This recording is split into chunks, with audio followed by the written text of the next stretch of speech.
Ever since I was a child, gaming was always right beside me. Even now, I remember my first console. It was one of those emulators, I think, where you had a lot of games on it like Super Mario, Tetris, and my favorite, Duck Hunt. I remember standing in front of my old box-shaped TV and killing those birds with my plastic pistol. Man, I enjoyed every single second of it.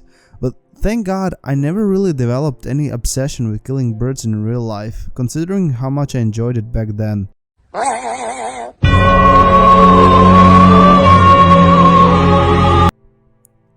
But my first real console was PS1, slim version. You know what I'm saying? You know what we at though, you know what I'm saying? We got the getting rags, you feel me? Back then, when I was like 6, I thought these graphics were the best thing ever. So, you wanna be a video game star? For starters, grab all the items you see.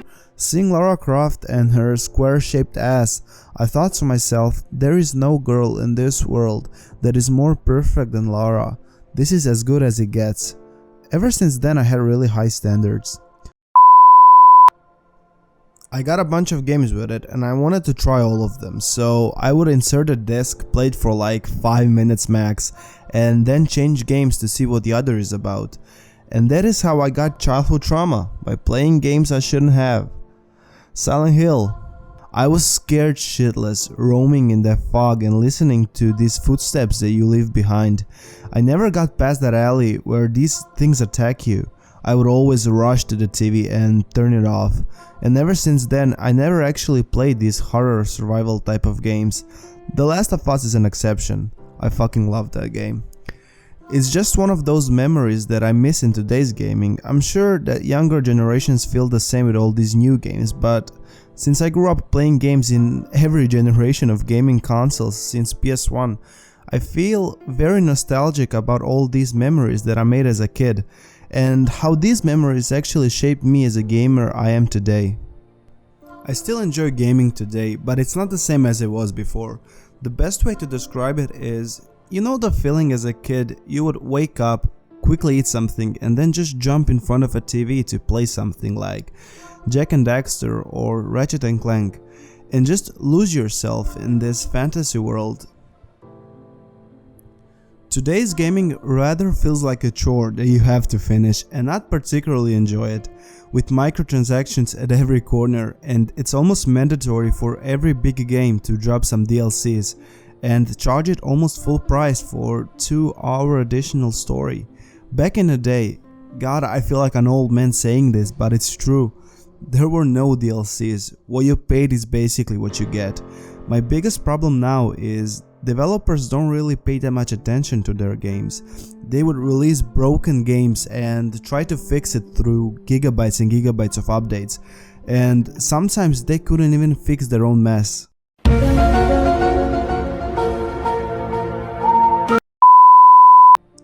I'm not gonna pretend and act like money is not a big factor in today's gaming. Companies spend millions and millions of dollars just to make a game that a lot of people will play.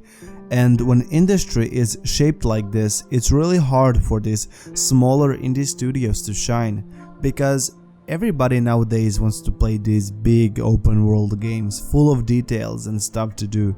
You don't really see people talking on social media about Hollow Knight or Undertale when they should be. I don't know if people have noticed, but there are some serious problems with innovation with these big studios. There have never been so many remakes of old games as there are today. This is not a bad thing, because younger generations can experience all these classics that they didn't before.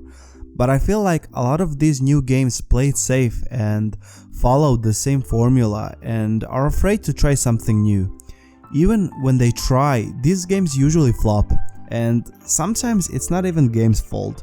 But people are stuck in this mindset that if something is not up to today's standards, it's not good. Death Stranding is a prime example of that, but that is a story for another video.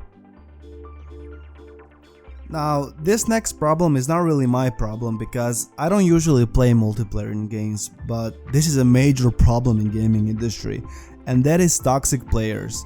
I have seen compilations and compilations of people spreading hate speech, sexual harassment, violence, and that became normal in the community because what can I do about it, right? I guess don't be an ass. These problems lead into more problems, and that takes a toll on younger players that can lead into long-term negative effects. People shouldn't normalize behaviors like harassment as a part of video game culture, but stand up to it and make people enjoy gaming and not criticize it. Now, this sums it up. I could go in a deeper analysis. That's what she said. But that won't be necessary. That's what she said. After everything I've said, this may come up as if I don't like today's gaming, but that's not true. I still enjoy playing games to this day. The graphical aspect and storytelling today are something that I never could even imagine as a kid, that would even be possible. With that being said, it does have its flaws, but it also has its advantages. Nothing is perfect, but you are. That concludes this video. Let me know in the comments if you like gaming today or not, and what's your opinion on all of this. Please leave a like and subscribe to help me grow this channel, and I'll see you in the next one.